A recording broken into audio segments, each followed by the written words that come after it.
Hey everyone, Brian from Bearable Traders here. It is Wednesday, April 21st, and we're kind of halfway through the week here, more than halfway through the week. So this is where we take a look at how things have been going for the week so far.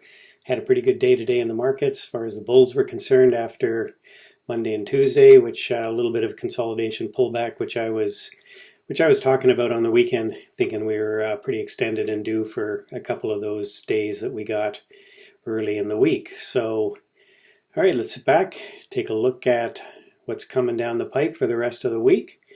And here we go. Okay, so let's start out with a bit of a plug for my book here. It's How to Swing Trade. It's available on Amazon. If you haven't checked it out yet, there it is. So so let's now deep dive into some of the market internals, take a look at where we're going here for the rest of the week.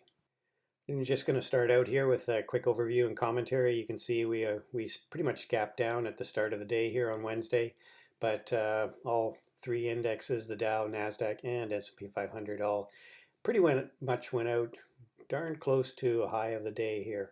But you can see we've had a kind of a sell-off here. You can see there's almost half the stocks trading below their 50 moving average daily, and below the 200, it's about a quarter of them. So market internals maybe not looking as strong as one would appear, but let's take a closer look here at the indexes. As usual, we'll just start out with the yields on the 10-year Treasury, because we are keeping an eye on that. As those start to creep up again, obviously it's going to be a challenge for the market. As they drop down, it's going to be a good thing for the market. So you can see here we're still sort of trending lower. We have broken this uptrend, and I think if you look at the TLT, we're kind of trading sideways here, which is the bond prices.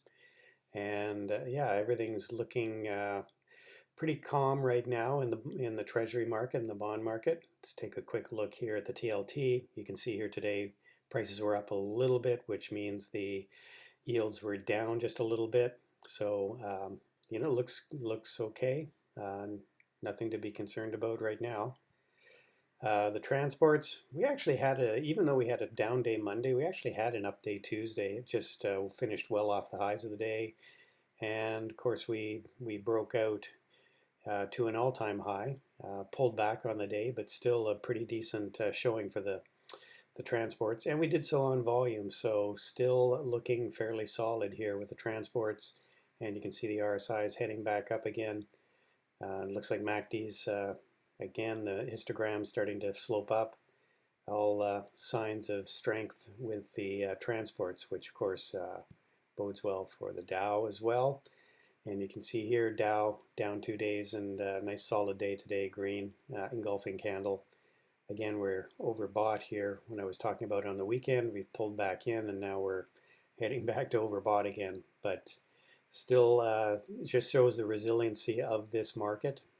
Does not take well to being sold off for very long, and then the buyers just jump back in again. IWM, it has been the index that has been struggling. We were talking about this as being a head and shoulders pattern. But you can see here on Monday, Tuesday particularly, we really pulled back to a pretty critical area of support, which was where we broke out from here. Support here, and again we pulled back and bounced off this 215 level support. And big volume day, big volume day yesterday, Tuesday, and today we had a decent volume day on the comeback trail. So stochastic still above 50, RSI peeling up above 50. Honestly, I think we're probably going to be stuck in this range. I wouldn't be looking for a breakout, but obviously we've had a pretty solid indication that this 215 is going to be support for the time being. So we could be stuck in this 225 to 215 range here until such time that buyers or sellers take control of this. The Qs, sort of same commentary. We had two down days and made up a lot of what we had down on Monday and Tuesday, made up a lot of it today, up 0.86%. Volume was kind of average for the last week or so. Histogram still trending down here, so I wouldn't be looking for this to break to a new high. I think somebody had been talking about this peak earnings or peak pricing. We've gotten back to pre-pandemic highs. All the prices have come back up on a lot of these stocks, and everything's kind of priced for perfection going forward. So it's people are and investors are thinking about what's going to be the next catalyst that's really going to drive markets higher. So you can see here again, SPY sort of same story as the Q. Again, sort of average volume. MACD sort of turning down a bit. Again, on the weekend we were pretty overbought, so not surprising we had 2 pullback days there. And the dollar again getting sort of smacked down here today, and really just been on a solid downtrend. I'm interested to see if it does hold this level. I am in some gold, which means, which as long as the dollar's weak, that helps my gold trade. So, and finally the VIX. Again, even with this Monday and Tuesday sell-off, you can see the VIX really didn't spike up hard in both days, especially Monday really came off its highs. Tuesday, even with the selling on Monday and Tuesday, as I mentioned in the room, not a lot of panic. It didn't feel like there was a lot of panic selling. It was some more like just sort of orderly profit taking to a certain degree. I mean, we did have a bit more of a severe move on Tuesday, but again, now the VIX has pulled right back again under the 20 moving average. So yeah, again, not a lot of fear in the marketplace, obviously. So let's take a quick look at some of the actives I've got here. I'm still in these forward calls. I did sell some more of them. They're calls that expire next year. They're 10 calls, so they're in the money. Got them back when it was just going through 10. So they're just not as profitable as they were when we were back here. But I did manage to sell some up there too. So still holding some of those. Again, I think I'm holding it for the fall. They're going to be, I think they're releasing the Bronco and the Mustangs coming out sort of leading up to that. So I'm looking for a run.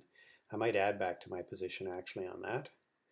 I am in the gold trade through this HGU, which is a Toronto, my Canadian accounts. You can see I've had a nice breakout here and a nice run up on HGU, and you can look at GDX or GDXJ or Nugget in the States. They've all had nice breakout runs here, especially with the weakness in the US dollar, as I mentioned earlier.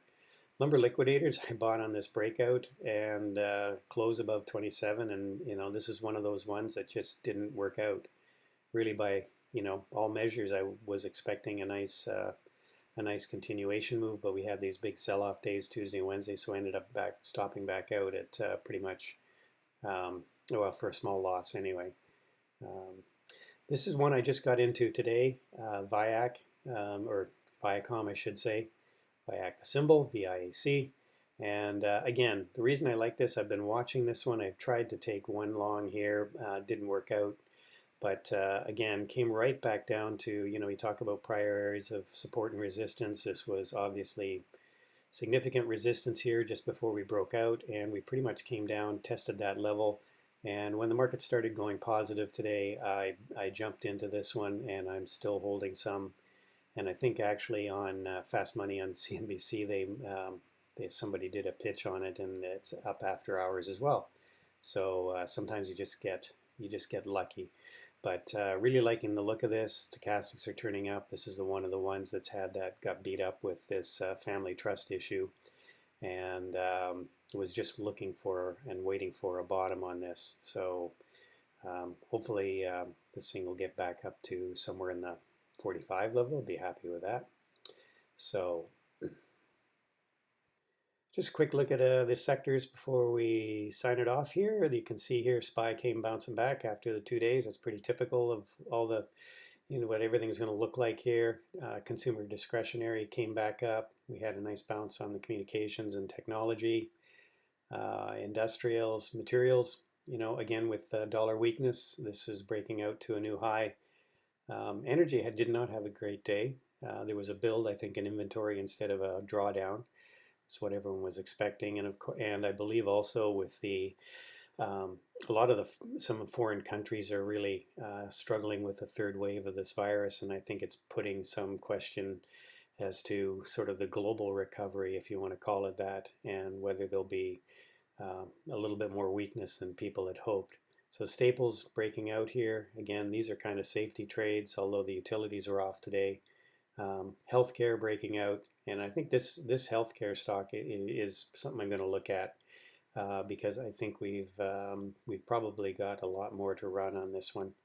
And the real estate one, good. Financials came bouncing back today as well after a 2-day sell-off. So overall, I think we may be kind of just stuck in this range here. I've had this pullback, and now we'll maybe have a rest day tomorrow, Friday. Again, not sure if we're going to be breaking out to new highs. I'd be surprised if we broke out to new highs on the SPY and the Dow. And thinking we might be range bound in this small cap stuff.